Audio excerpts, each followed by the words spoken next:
There we go. See, I didn't do a thing. So it's the magic hour. That's all I can say. So welcome, everyone. Thanks for joining us here at Unity. Good to see you all. You all get the prize for actually making it around all the road construction today. So see me afterwards. There'll be a 20 in this for you. Just kidding. Oh, come on, people, wake up. Let's take a breath. So I just will offer to you that, first of all, we're kind of starting a little late just to give people who are struggling out there on the roads to figure out their way into the doorway. But this was actually a test for me. That's why the whole road construction thing happened today, was for my benefit, to see if I could actually practice what I preach. And it took me a few minutes to remember that today my topic is on non-resistance. So it was my chance to put it into practice, and we'll talk more about that yet today. But thank you for making time to be here with us in person today on this beautiful, gorgeous day. And if I haven't met you yet, I am Kitty Benson, the minister here at Unity, and I hang out in the front room normally afterwards to get to know you a little better. And today is the day for you folks watching online where I meet with you at about 15 minutes after the service in the Zoom room. So check out our event calendar at unityinnaperville.org, and you'll find a Zoom link where you can meet me, and I hope you'll join us this afternoon. But one of the first things that we love to do is say our affirmations of truth by singing. Have you noticed that what you're singing is usually an affirmation of spiritual truth of some kind? What's our first song today? Rise, Rise. This is actually a good song for Ron Weasley, and you'll see a little bit more about that in a minute. But rise, rise, people of love, rise, right? This is an opportunity for us to know that if there's something heavy on our hearts today, here's our chance to remember that there is only one power, and it is here present in us, ready to raise us above all that's happening in our life. So let's, as we're singing these words, let's just start to apply them to ourselves and to the circumstances of our life to see if we can't raise our spiritual energy to a place where we are now in alignment with God, okay? We like to sing either on our feet or sitting down, so whatever's comfortable for you, let's do it.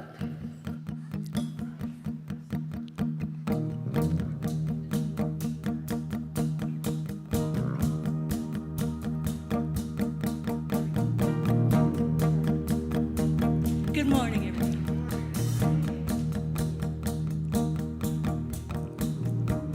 Slow down, be still, let go, we will be here, be now.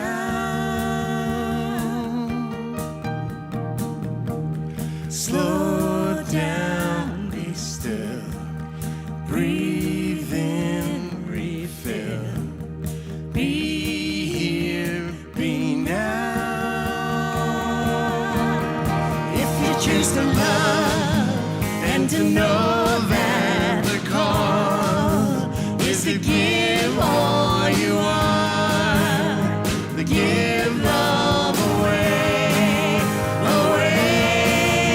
Oh, rise, rise, people of love, rise, people of love, rise, give yourself away.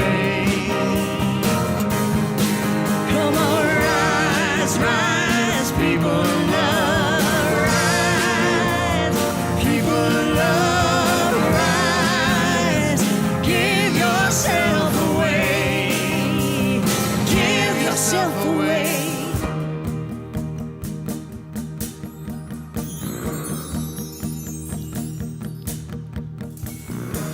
Slow down, just breathe, be still, believe, be here, be now.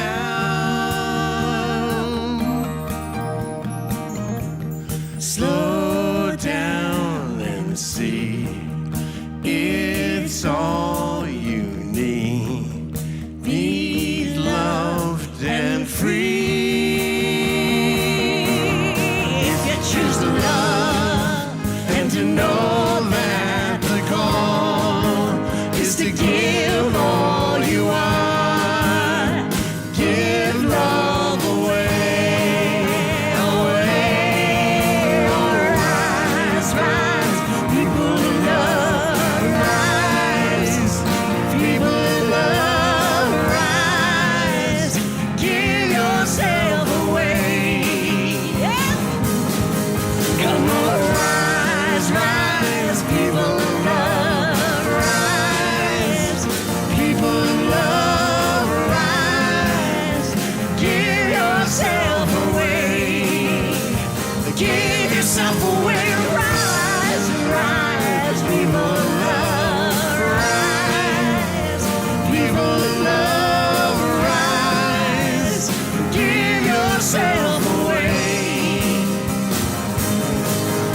people love rise. People love rise. Give yourself away. Give yourself away.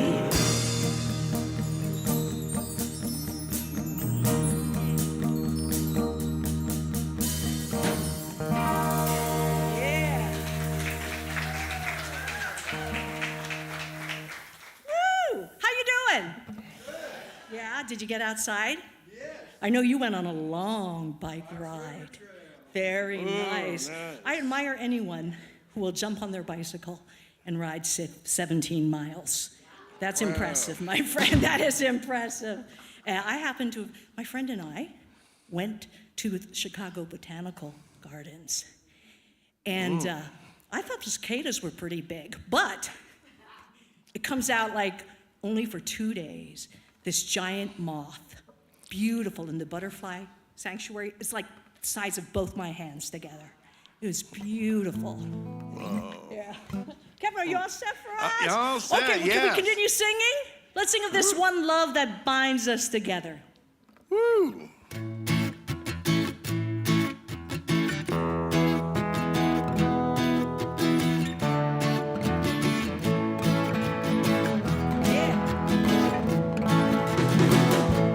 One love, one heart.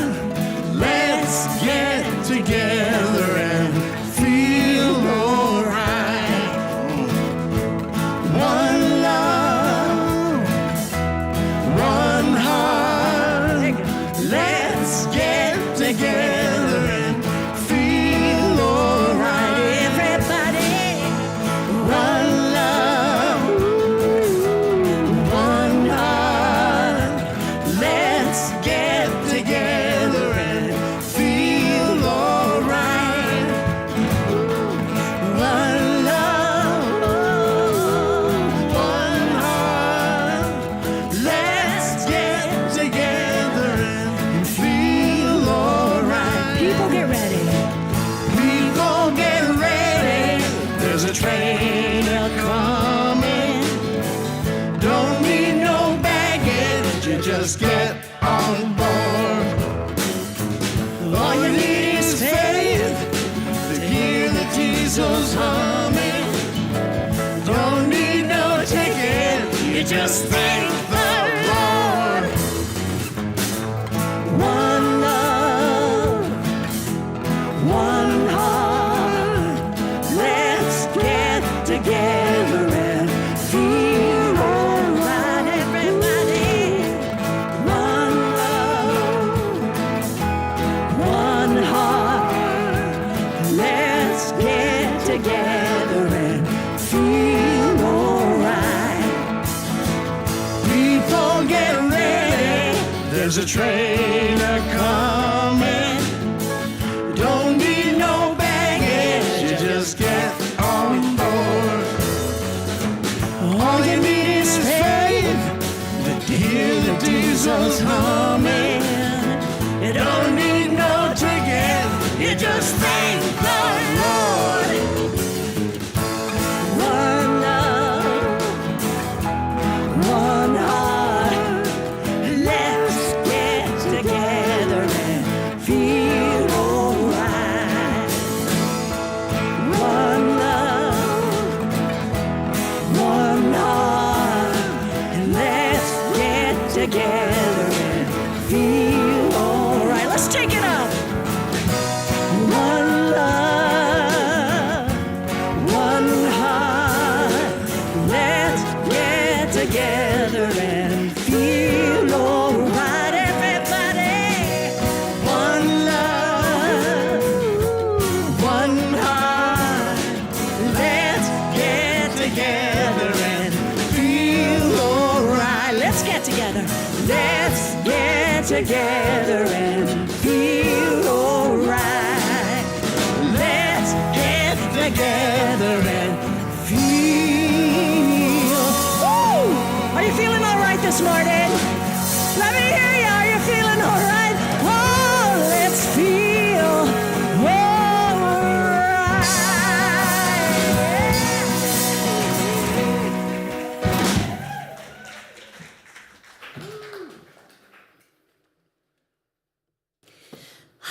How you feeling? All right. Don, you crack me up. Let's just take a moment to take that joy into our heart. Just imagine that in the center of your being right now, there's a beautiful light of joy that's seeking to spread throughout your being and out into the world. And we let that light shine this morning as the presence of God living through us and as us, knowing that there's only one power working in this universe, and it's good, and it's love, and it's joy. And we are open and receptive to it and ready to be it. This is the truth of who we are, and now we let it be. Amen. Let's speak our invocation here today. These words remind us of what we're walking through and as today. Let's say these words up on the screen together. There's only one presence and one power in the universe and in my life, the all-loving goodness of God. Thank you. You may be seated.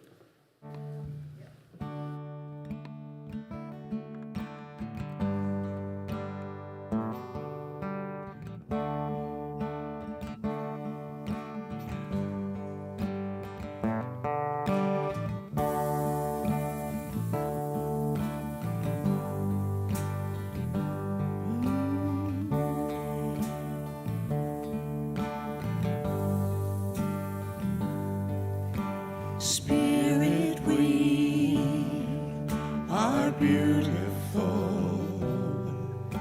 Spirit, we are beautiful. Here in the light that surrounds us, we are beautiful.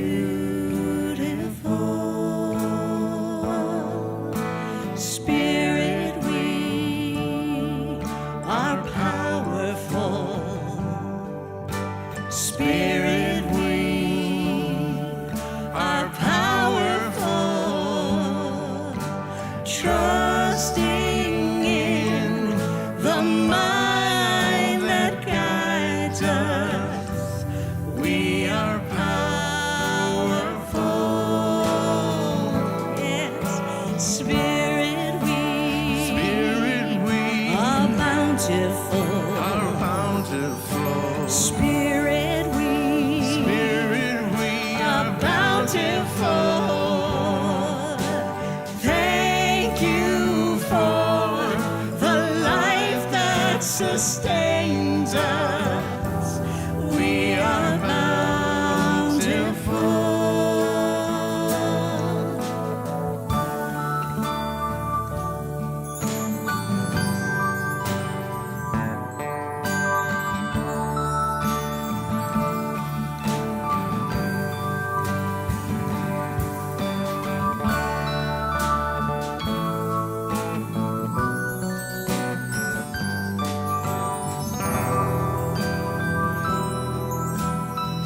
Spirit, we are beautiful.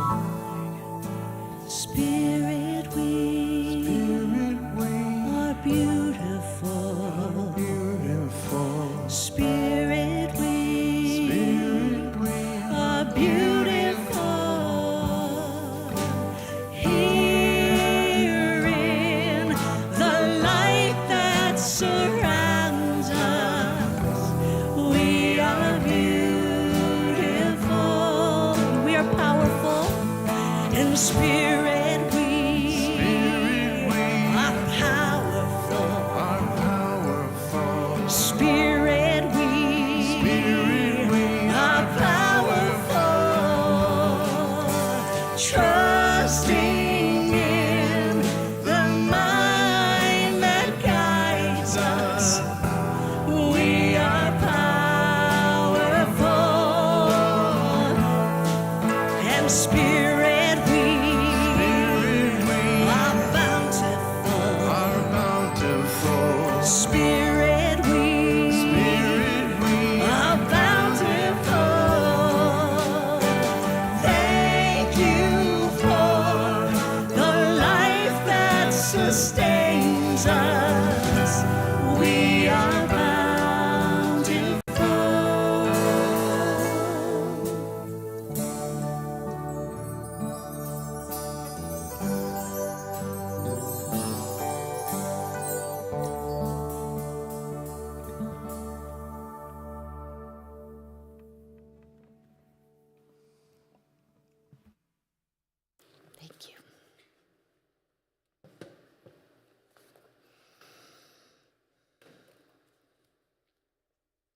Actually, I need a little bit more time, so I'm going to just sit back down and let Cindy and Vadim take it from here. Lights, please. Whoa. Luckiest plant things here, really. Whoa!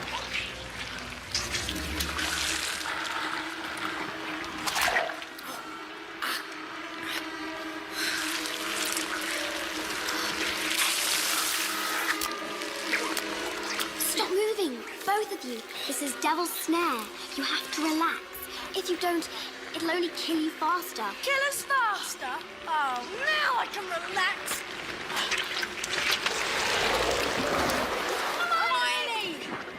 Now what are we gonna do? Just relax. Hermione, where are you? Do what I say. Trust me.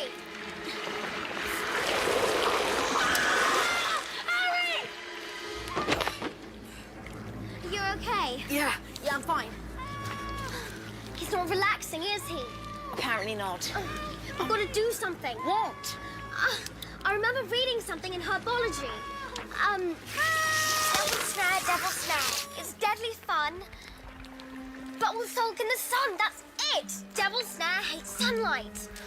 Luma Solem.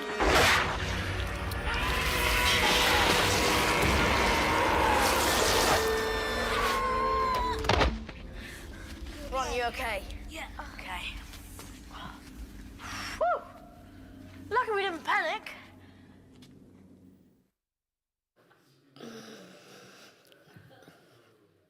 Oh, Ron. How delightful. How many of you have seen that movie? Oh my gosh, so we've got some catching up to do. So let me tell you a little story here. They're looking for a treasure. That's Ron and Hermione and Harry Potter. They're looking for the Sorcerer's Stone, and they know that it's under this trap door, but it's being guarded by a three-headed ferocious dog. Luckily, the dog's asleep. They have to move the paw off of the trap door. Unfortunately, the dog wakes up, starts to snarl, ready to bite their heads off when they dive down into the trap door, into the devil's snare.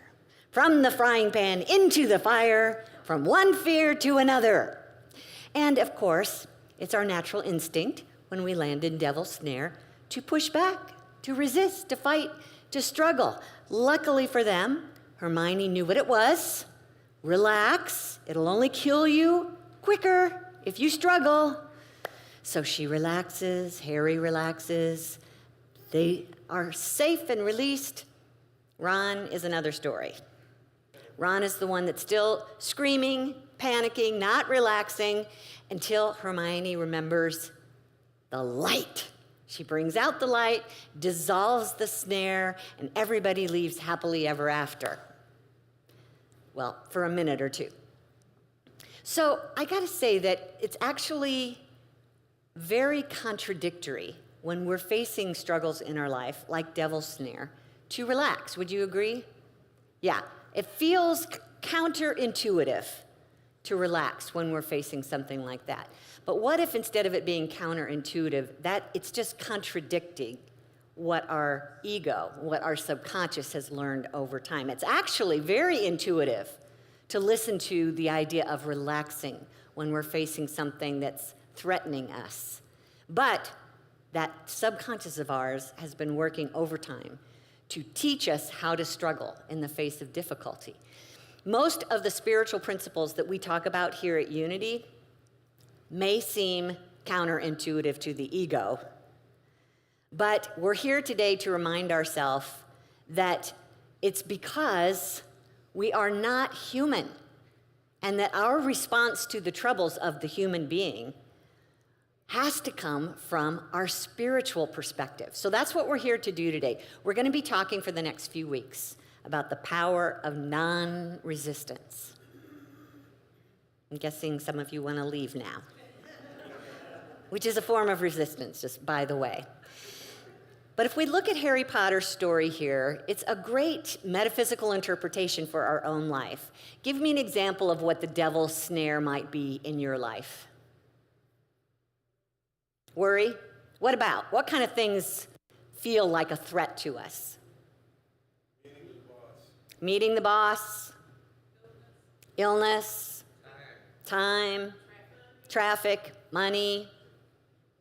You got it. It's those everyday things that grab at us. You know, I know what it's like to be in a traffic jam and be late for an appointment, an important appointment. I know what it's like to wake up and have laryngitis when you're supposed to sing a solo that day. You think I resisted? Just a little bit. How many times have you been depending on a family member to show up to help you with something today, and as usual, they don't show up? Do you feel a sense of resistance there? How many of you have been without work for quite some time and suddenly foreclosure notice shows up in your mailbox? These are the kind of things that cause us to want to resist. And that seems to be our nature, to do something like that in those situations. Because when you think about it, if you're familiar with Maslow's hierarchy of needs, anybody? Yeah, so it's the triangle, and the bottom layer is the thing that human beings must fill first before they look at the things above it. So most of us absolutely will focus on getting air if we're being deprived of it before we're going to worry about whether we're going to make that party this Friday or not. Or if we're without water, maybe it has something to do with shelter, enough food. Those are the kind of things that we focus on first. When those are deprived, we are going to resist. Fight or flight, usually. Now we've also learned that some of us freeze because we don't know what to say or what to do. Although I did come across a study that Deepak Chopra talks about that says that now when people are facing threats, whether they're really difficult or just mild, threats are being addressed by 15% of us by going to therapy. I think that's great. 85% of us, on the other hand, respond by watching TV. Going into denial. This is not happening. I am not here. Yeah. So we talk about our daily needs, our human needs, you know, the money, the health, making sure that there's people that care about us, that everything is, you know, living conditions are going the way that we want them to do. And the forms of resistance that might show up in us, some of us might respond like Ron, where we yell and kick and scream, panic. Some of us might tone it down just a little bit and use our words. We might do a little bit of arguing or insulting or denying responsibility. It's not my fault. And some of us take action when we're feeling resistant. You know, action because God told us, supposedly, God can only help those who help themselves. So let's take some action. Well, it all depends on what action you take. You know, if you're coming at this by withholding good from somebody else, punishing them, depriving them, leaving someone in the lurch, quitting, any of these types of actions may not be for your good. And the most common way that we respond to trouble is internally with our thoughts and our feelings. We may not say it out loud, but we have a way of responding to trouble internally with our thoughts and feelings. So think about resenting your coworker because they got the promotion over you. That resentment is a form of what? Resistance, yes. Maybe you're worried because you see that your child is starting to hang out with kids that could be not good for them. Worry, a form of resistance. Feeling unworthy because nobody put a Facebook like up on your post today. Unworthiness. Pessimism about nothing ever goes right for me. Why even try? That's a form of resistance. How about when you're impatient? I don't know. I have to say that most of the time that I walk into a drive-through, a fast food restaurant, I feel a little impatience, form of resistance, not very helpful. Perhaps we're a little critical about our daughter-in-law on a regular basis. We don't say it out loud, but we're holding those thoughts. Maybe we resist by feeling powerless to get our boss to listen or unworthy to ask for what we need. All forms of resistance. Did you know that? Because if you pay attention to any one of those, you're going to feel a sense of anxiety or upset in the body. We're going to hear a lot from Imelda Shanklin today. She wrote a book probably 100 years ago called What Are You? From her perspective 100 years ago, she said mental resistance excites your nerves, makes them tense, burns them out. You become irritable, apprehensive. It saps the fluids of your body. It makes your flesh sensitive. Your life takes on two interests: defense of what you call your rights and defense of your body. Now, we've converted that mental resistance idea. What the word that's more familiar to us is stress. Same thing. Today we would say that when we experience stress, it is a form of resistance, and our body can experience headaches, stomach upset, rapid heartbeat, hard to breathe, not able to sleep, feelings of aches and pains in the body. Maybe you have colds more often. All of these, nervousness, shaking, all of these are an example of how stress affects us. Stress, also known as resistance. So, unfortunately for some of you, I am not here to hand out the sedatives today. But since you're here at Unity, the way that we handle these things is look at it from a spiritual perspective. Our first wake-up call when we feel stress, which means we're resisting something, is to remind ourselves, I am spirit. Just say that out loud. I am spirit. I'm here having a temporary human experience, but I am not the human being. I'm just experiencing what the human being is experiencing. I don't think like the human. I'm not affected in spirit like my human being is. But if the majority of your life feels like you're pushing a rock uphill, if you feel more depressed than content about life on the most part, if you spend more time in worry and doubt and irritation and want to escape life, these are all signs that you've forgotten who you are, that you're living from your humanity instead of your spirituality. We've been busy writing our novel, but it's actually a fictional novel. I'm not saying that what is happening in your life isn't really happening, but I want you to understand that what is happening is not the deciding factor about who you are and how you can be in this given moment. I'm going to invite you to just think about writing an autobiography. You understand what an autobiography is? I'm writing about my true self. I don't know how many autobiographies really write that. It might fudge a few things, but we'd like to think that if we really sat down to write our autobiography, we would start with the idea, I am spirit, and this is who I am as spirit, which means there shouldn't be a storyline of suffering in your autobiography. The human story, the fictional story that we write, is often filled with suffering, but it only means that there's suffering in it. It has nothing to do with the people that seem to be causing your problems or the circumstances that you're facing. Now, the pain, might have come from those catalysts, but for the most part, our human story is about suffering. We're focused on the things that seem to be making our life miserable, but it doesn't have to do with the facts. The suffering is actually coming from the meaning that you are giving to the facts. Take a breath. What if all of our fears and resistance in life is based on how we are perceiving ourselves? Think about that for a minute. If we're upset about something in life, it's not the thing out there, but how we are perceiving ourselves. So let me give you a few examples. How many of you resist change?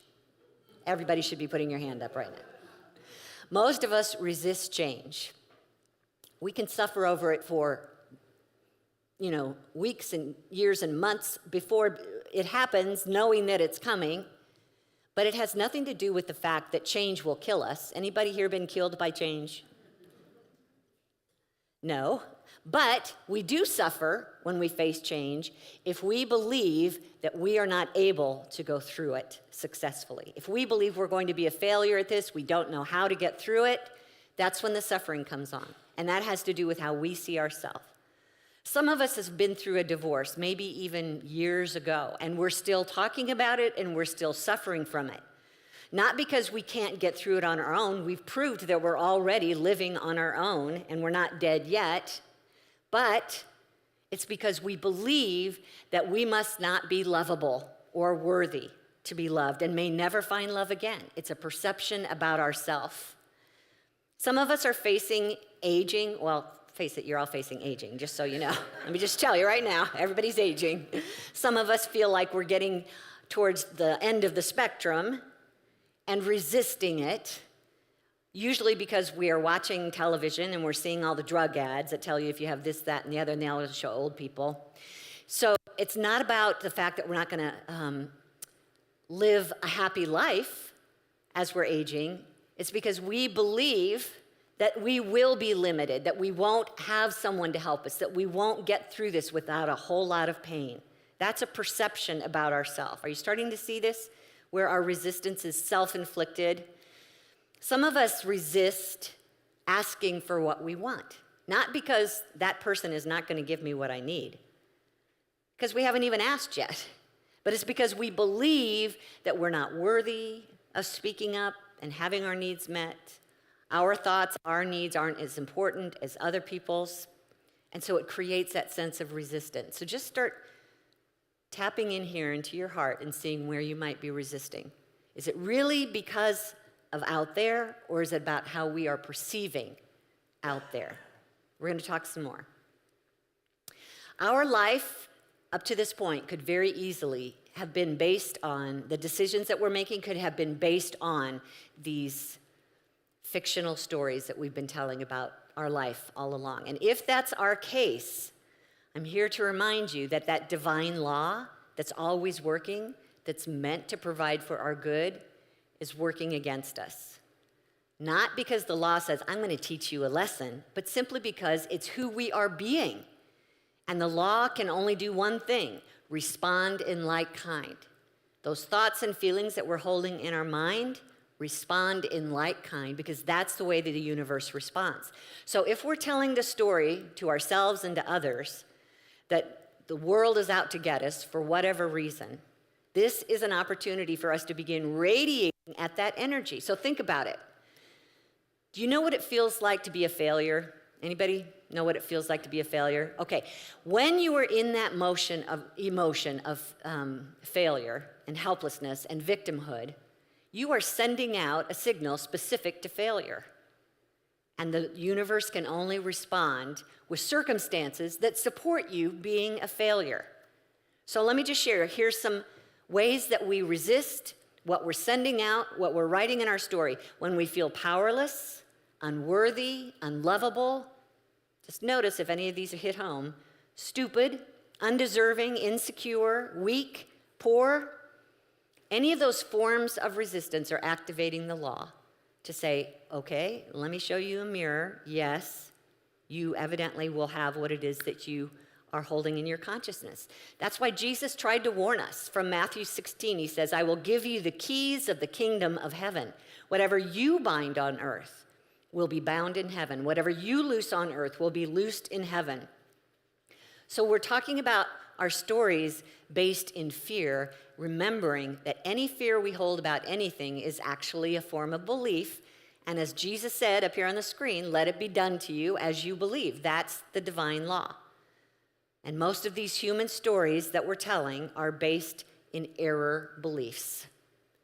So many of us are still looking out at the world as two worlds, two powers, good and evil, or two beings, God and the devil, both of them out there, nothing I can do to stop them, they're in charge, I'm helpless. That's what we call duality. I want to share a story with you from Linda Martello-Whitsett, who wrote the book, How to Pray Without Talking to God. So that in itself probably takes you off on a tangent, but come back. Okay, let me share this. Her husband had been laid off during the tech bombs, all those ones that were going under and lots of layoffs happening. And they knew they couldn't afford their house with him unemployed, so they immediately had to get rid of their house and buy something smaller.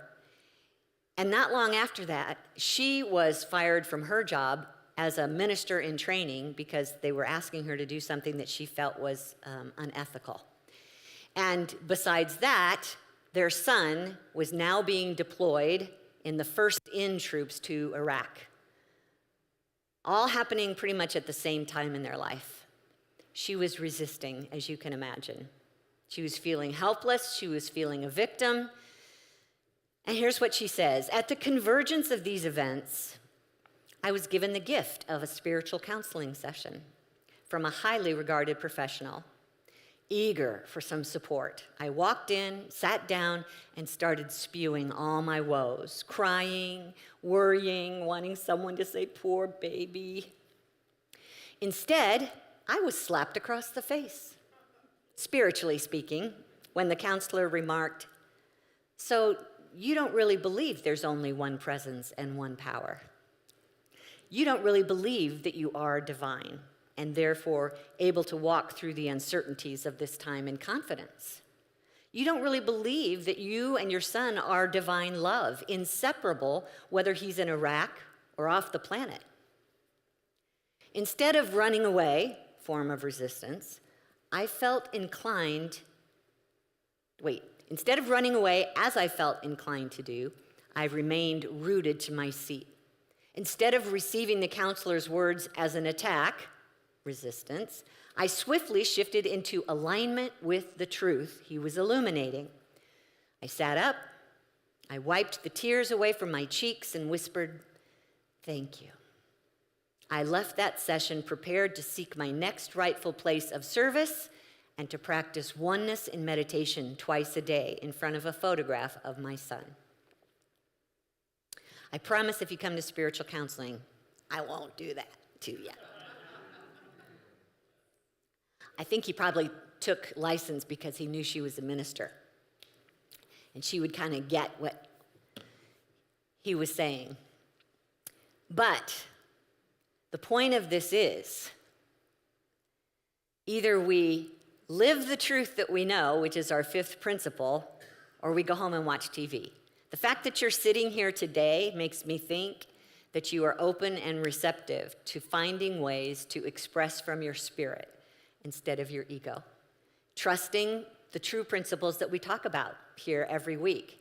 It's time to write our autobiography from our spiritual self. And even though it may not have happened yet, we could start writing stories about how we want things to express and start living into it and making it real for us. Last I read in the scriptures, we are made in God's image. God is spirit, I am spirit. God is spirit, I am spirit. Say it with me. God is spirit, I am spirit. And that means I'm eternal and I am unharmable. Now I know you're coming up with all of these contradictions right now about, my body is riddled with a sickness, or I have $0 in my bank account, or they really did die. But still, what is spirit? It is eternal, it is unharmable. If we could start to let that sink in and become our autobiography, I am eternal and unharmable. That's one of the steps we take to non-resistance. One of the things we remind ourselves is that God is my essence. What I'm made of is what God is made of. Imelda Shanklin said, one of my favorites, non-resistance is the essence of God. How about that? If we want to know what the essence of God is, think non-resistance. Why? Because there's only one presence. There's nothing else out here to resist for God. How about this from Isaiah 45, the prophet saying for God, so all the world from east to west will know there's no one besides me. I am the Lord and there is no other. There's only God. Say that with me. There's only God. A Course in Miracles says it this way. Nothing real can be threatened. Nothing unreal exists. Herein lies the peace of God. What's real? Spirit is real.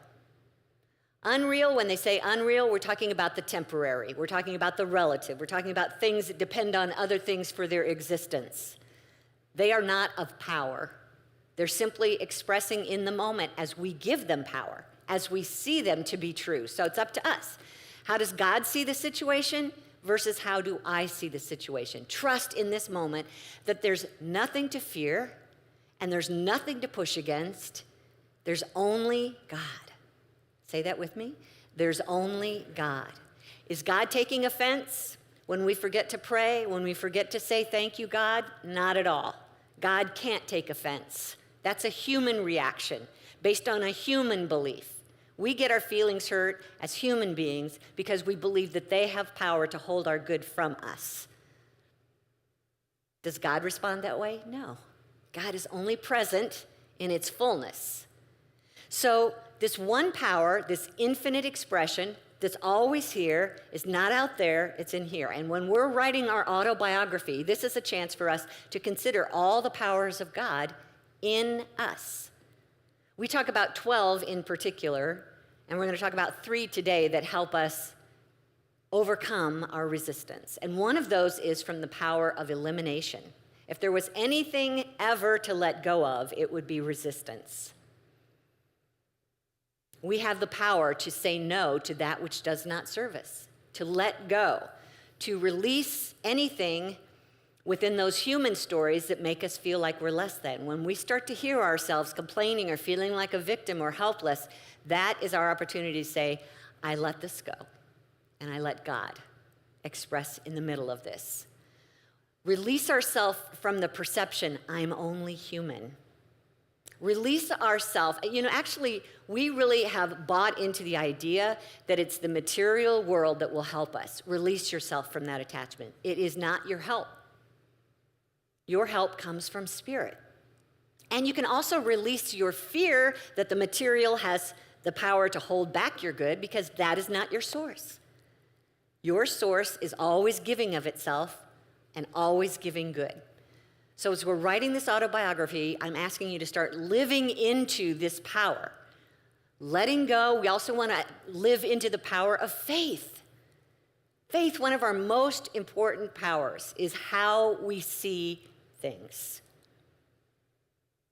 When it says in the book of Hebrews how everything that's visible came from that which is invisible, it's our faith that allows us to perceive the invisible spirit, the substance of God. So we want to work with that power of faith. No matter what our physical eyes see is going on, we come back inward to that heart, that power of faith, and know there's only God here. God is good. God is for me. There's nothing working against me. That's what our faith helps us see. And our power of imagination is ready to be used at any moment. Unfortunately, we're using it regularly to picture our worries. And again, the law responds and says, okay, here you go. Instead, use your power of imagination to see what your autobiography wants to live. Imagine your desire already complete and you're already living in it. Now you're starting to radiate completeness and wholeness and fullness and good. And the universe is responding in like kind. Every time we're resisting what's happening out here, we're basically crumpling up our autobiography and putting it into the fire. Can't actually be done, but we start giving our power out to the material again. So we're asking ourselves to move into a state of non-resistance. And here's one of my other most favorite sayings from Imelda Shanklin on the screen.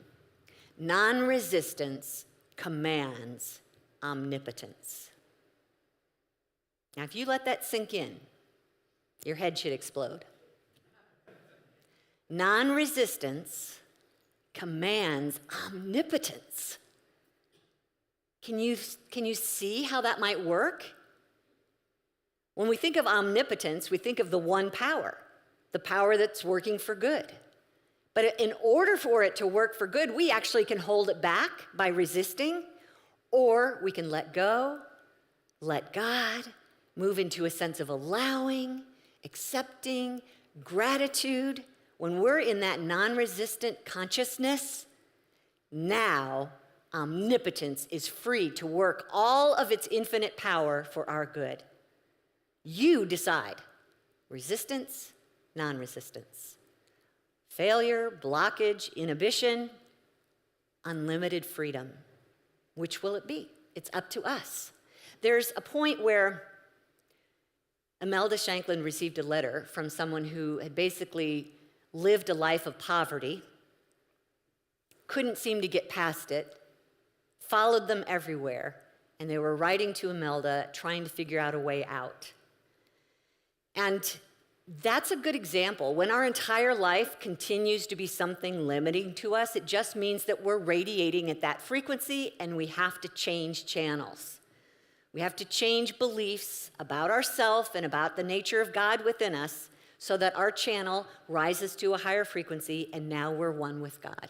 Now the goodness can work for us. So they're radiating the frequency of lack. They've been living in that consciousness for so long. It's a story that they are having trouble getting free from. Here's what Imelda said. So long as you treat poverty as an unavoidable experience, poverty will thrust its gaunt form before your eyes and will snivel in rags by your side.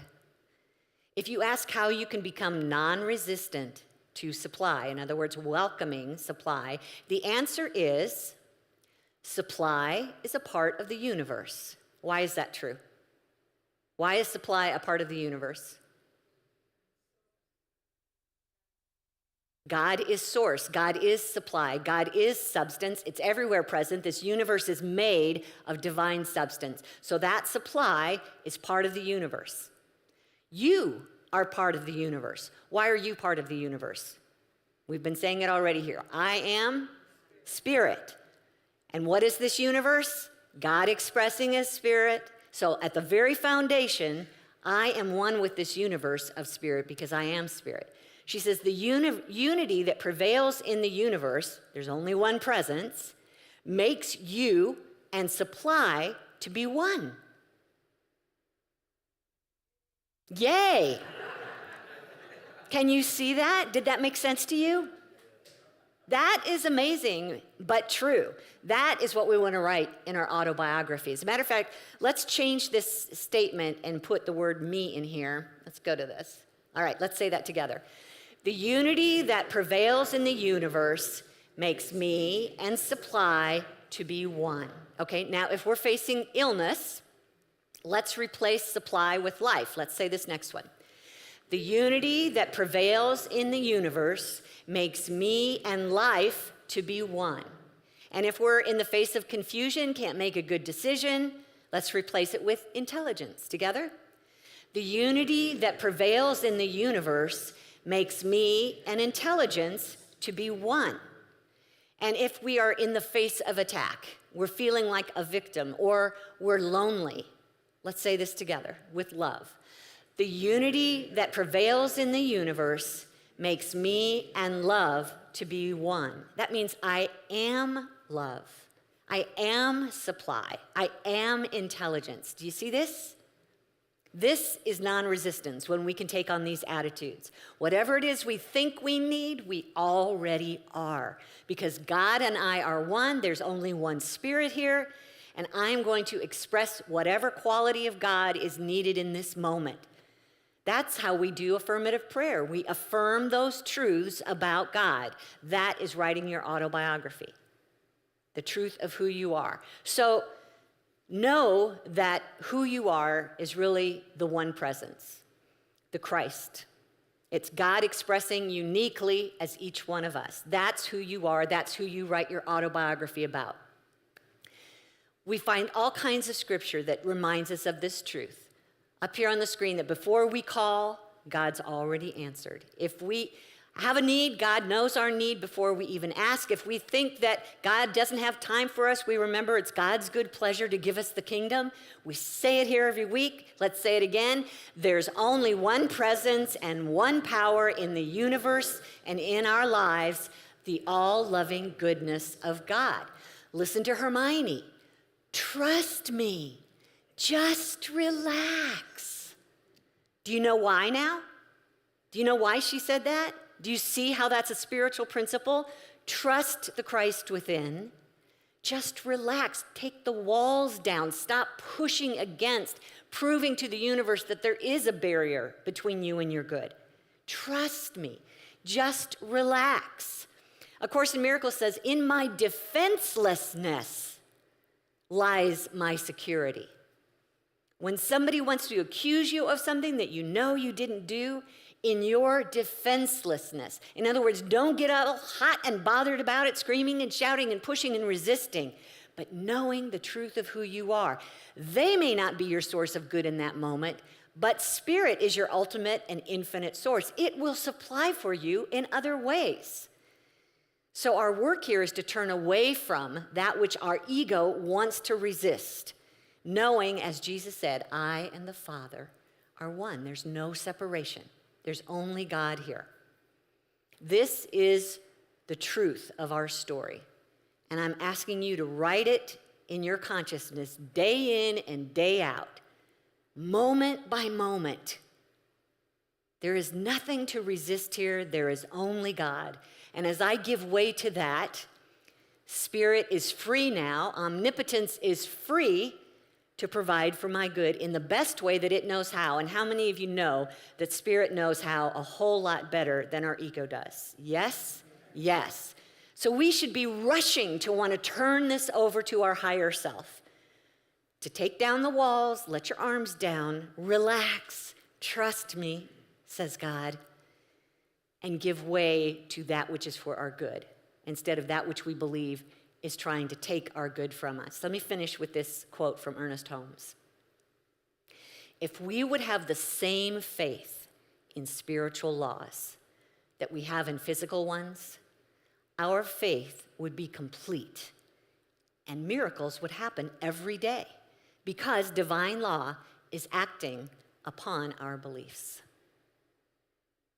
So as much faith as you want to put into your paycheck or your diagnosis or the ability to be a fashion model so everyone will love you, as much as you want to put your faith into these outer rewards as your source of good, they will fail regularly for us. Turn within, trust this divine source within, and relax. As soon as you feel yourself going, there's a little bit of hope in me, you're there. If you can just get to hope, you're there. You're on your way to a completion. So let's figure out how to get to hope in meditation, okay? Let's do this as an opportunity for us to practice writing our autobiography. And I'll just invite you to, first thing, turn away from the outer.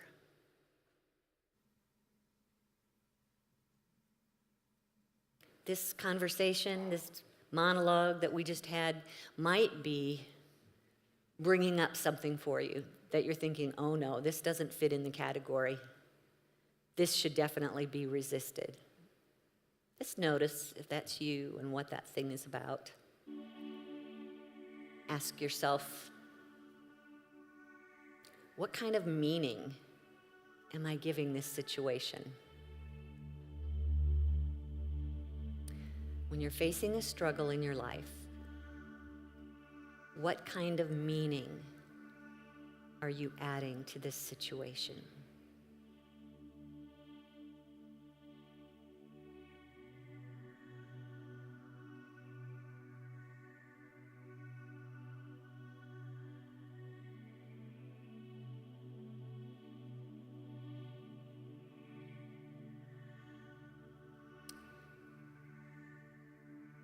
It might be that this struggle is against me because I'm not worthy, because I'm not enough,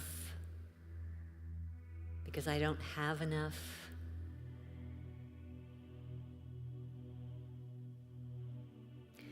That may be true in the material, perhaps in your bank account. But when you're talking about yourself and your source, you are eternal, you are infinite, you are unharmable.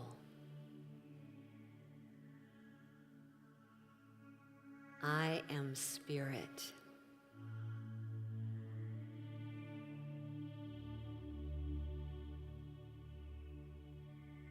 My essence is of God.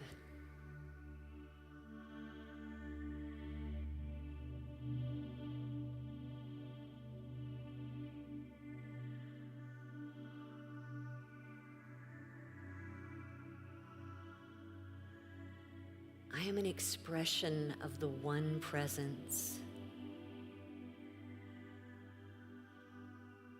and nothing is against me, for there is only one presence.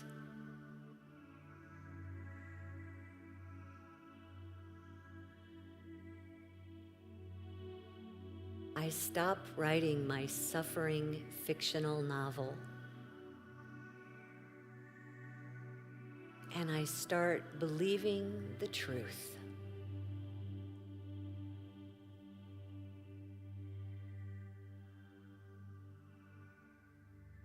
The presence of divine substance and supply is everywhere. It never runs out.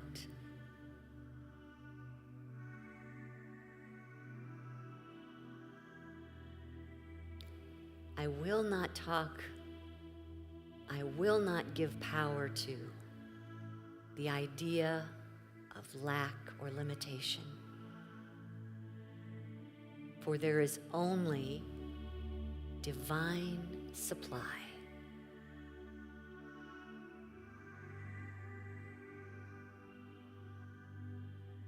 With my power of faith, I see that divine substance filling the atmosphere that I'm breathing. I will never run out of substance. Before I ask, the answer has been provided.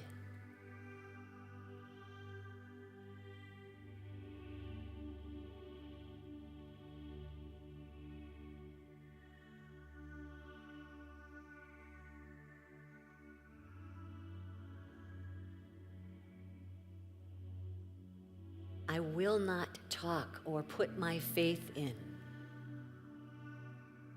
this diagnosis.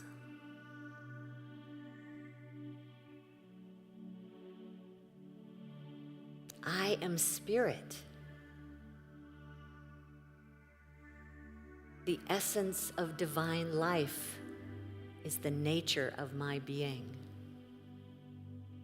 I am a child of God, and therefore I do not inherit sickness. For in God there is only life.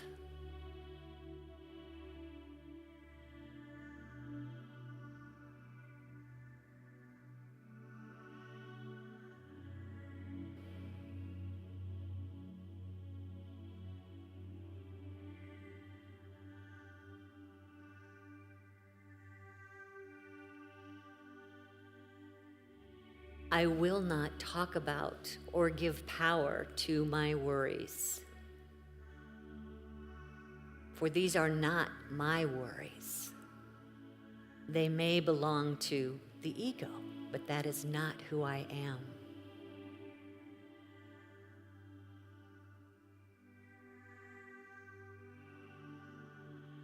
I use the power of my imagination to see my heart's desire finished, complete, already written in my autobiography.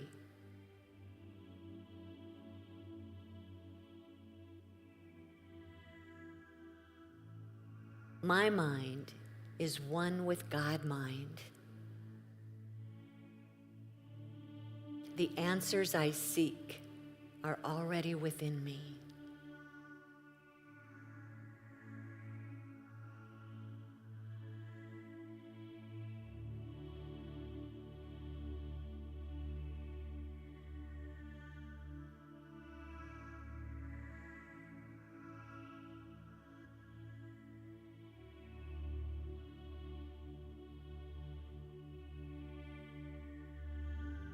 I will not allow a belief in unworthiness or loneliness to overcome me. For I am the very essence of divine love. I am never separate from God.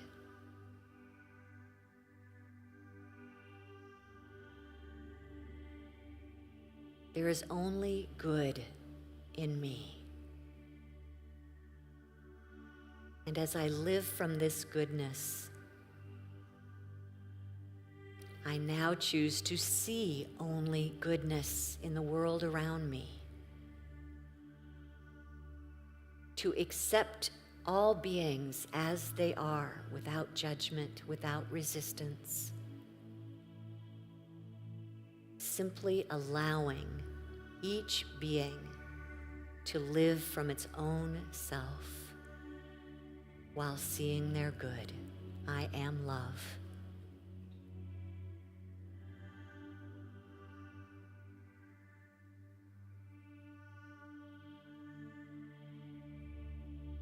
In this one presence that fills heaven and earth, I can relax and trust. There's only good here, for there's only God here. This is the truth of my being. And so now I live it. I am it. I let it be. So it is. Amen.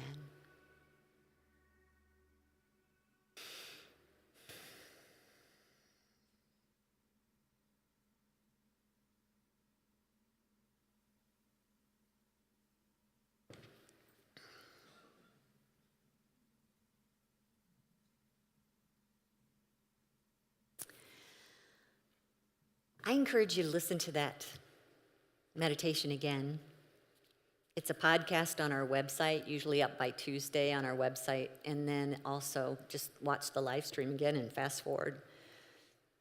Let it put you to sleep at night, because we've been writing that story for so long into the subconscious, the unhealthy fictional story, that it might take a while for the autobiography to start to come alive and to be able to live into it. It just takes repetition until it starts to feel absolutely natural and normal.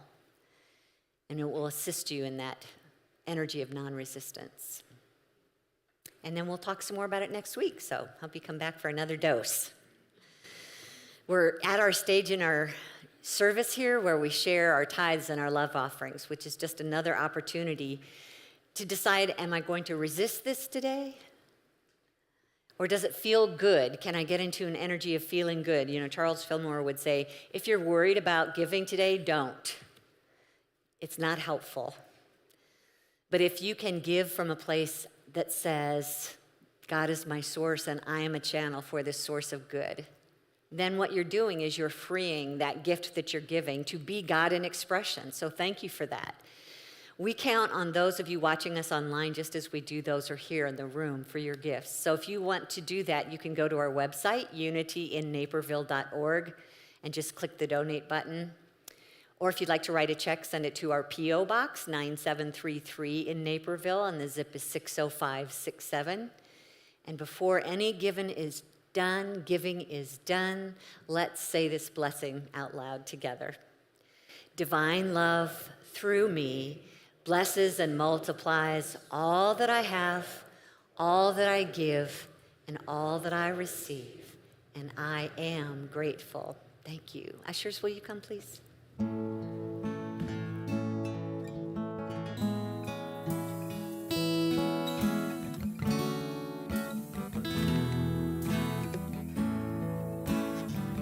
I am so blessed. I am so blessed. I am so grateful for all that I have. I am so blessed.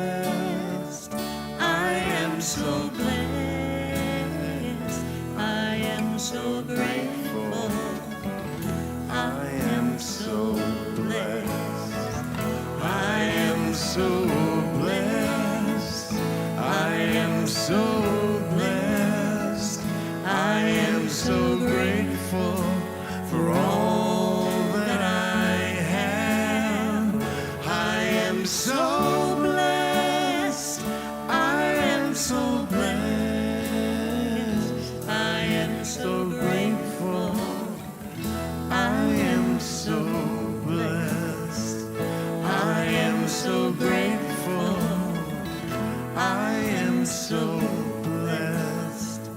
I am so grateful. I am so blessed.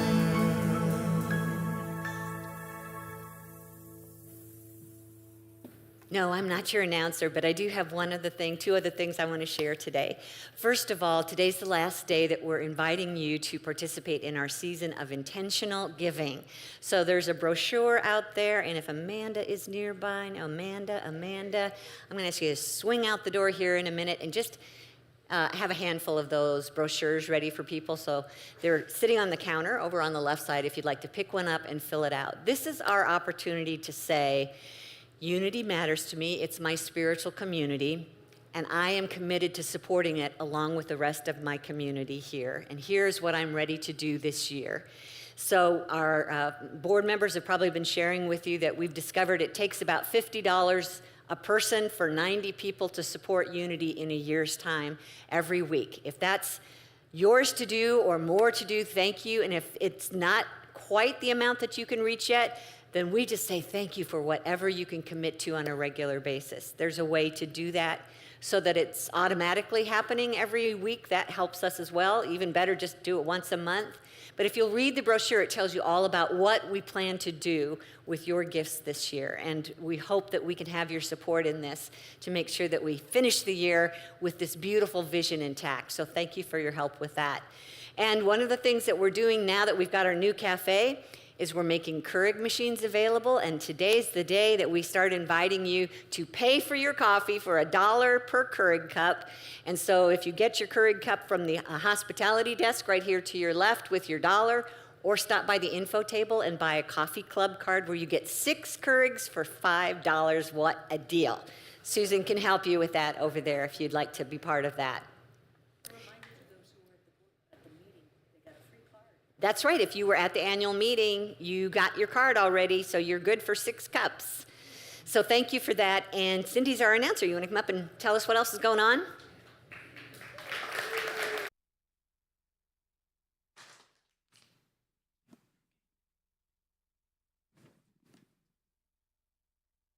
Good morning.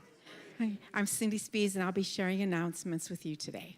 If you are joining us for the very first time, welcome. We're really glad you're here. And if you are on our online community, you can find out everything you need to know at our website, unitynaperville.org. If you walk through the doors for the first time today, if you will fill out an orange registration card at the welcome table and leave it at the info table, which is right near Reverend Kitty's office, we will keep you apprised of upcoming events. We invite our online viewers to join Reverend Kitty for about 10 minutes after the service today for our backroom discussion, and you can find that Zoom link on the event calendar and unityinnaperville.org. Energy of Spirit meets today at 12:15. If you haven't registered, you can go to the welcome table, and we will wait for you. We'll start out in here at 12:15, and then we're going to go outside. I don't think the cicadas are too bad, so I don't think that's a big problem. We have no cicadas in Lake Villa. I don't know how we missed that. I don't know how we missed it. Okay. Monday morning, Metaphysic meets tomorrow online at 10:30. They are reading The Power of Decision by Raymond Charles Barker. Newcomers are welcome. Join us Friday night at 7 p.m. as Unity celebrates Pride Month with the movie Pride, a 2014 British historical comedy drama film set in the same time era as Billy Elliot. Doors open at 6:30 p.m., so you have plenty of time to chat, grab popcorn, movie, candy, and a drink before it starts at 7. Love offering is taken at the door. Aging with Spirit meets with Reverend Kitty Saturday at 10 a.m. This month's event will be held at Unity only. Email admin@unityinnaperville.org or sign up in the front room. Suggested love offering $10 to $20. Join us to draw a mandala Friday, June 21st at 7 p.m. here at Unity.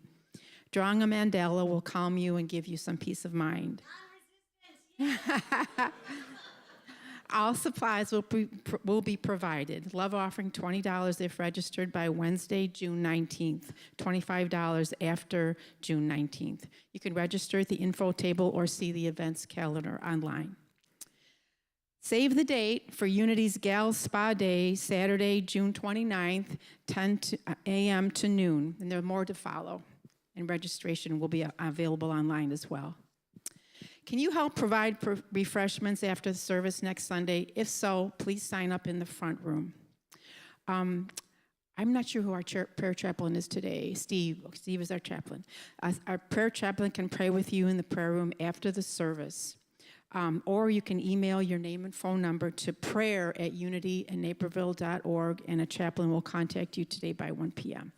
And as always, for any information and details on what's going on here at Unity, you can see the event calendar at unityandnaperville.org. I just want to say something. I still got chills when I heard you say non-resistance empowers, commands omnipotence. It's just like, I got goosebumps saying it again. It's a wow. So thank you.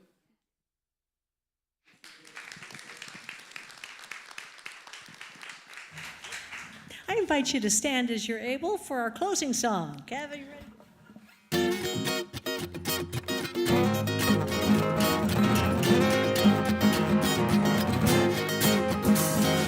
Let there be peace on earth, and let it begin with me. Let there be peace on earth, a peace that was meant to be.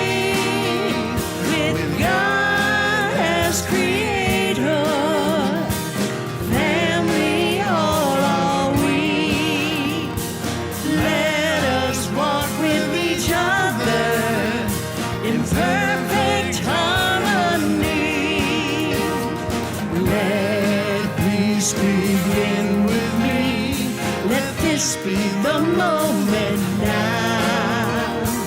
With every step I take, let this be my joyous vow. To take each moment, to live each moment in peace eternally. Let there be peace on earth, and let it begin with me.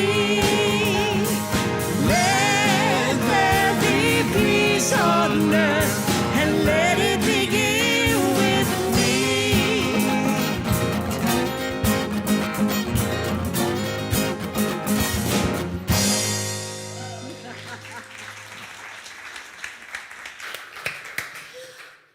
Okay, I'm sending you out into the world as these beautiful, non-resistant, loving, allowing children of God, expressions of God, extensions of peace itself. And to help you, we will say these words together. I relax and trust. There is only good. There is only God. Now take your goodness and just see if you can meet someone that you haven't met before. Remind each other of your names. Just see who feels like, yeah, I can handle this resistance or non-resistance thing. Come on out and get something to eat. Have a great week, everybody. Hope to see you at something this week.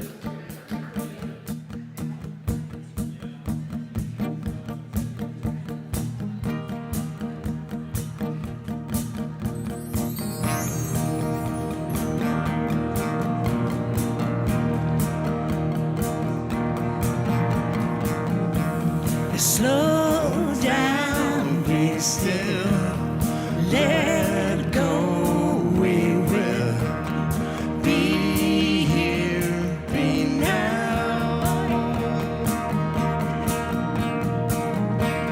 Slow down, be still, breathe in, refill, be here, be now.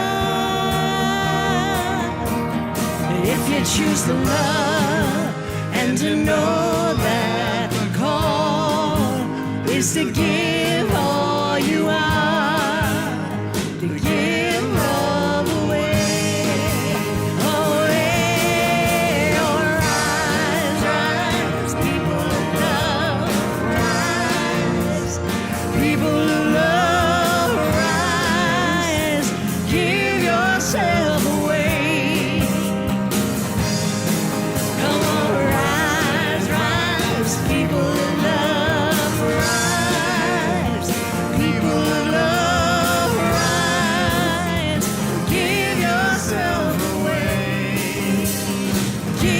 yourself away.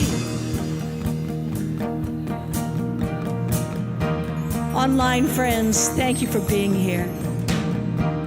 Slow down, just breathe.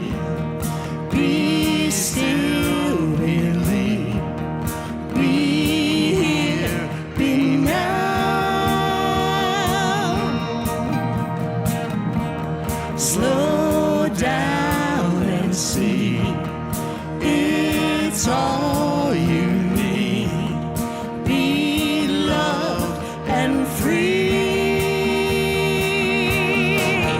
Choose to love and to know.